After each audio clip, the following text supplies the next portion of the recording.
لما بتطلب حاجة من ربنا وتتأخر عليك، انتظار الفرج عبادة. كل ساعة استنيت فيها اللي انت عايزه ما خدتوش، ليك بيها منازل في الجنة. الساعة دي بتتحسب لك عبادة زي اللي قايم يصلي وبيطوف بالكعبة، بتتحسب لك عبادة من أجل العبادات. اوعى تهيألك ان عشان الليل طول والوقت طول في بليتك انك احنا نسينك.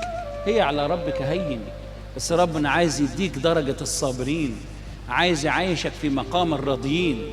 اوعى تقول ما خدتش، احنا مش كفاية عليك؟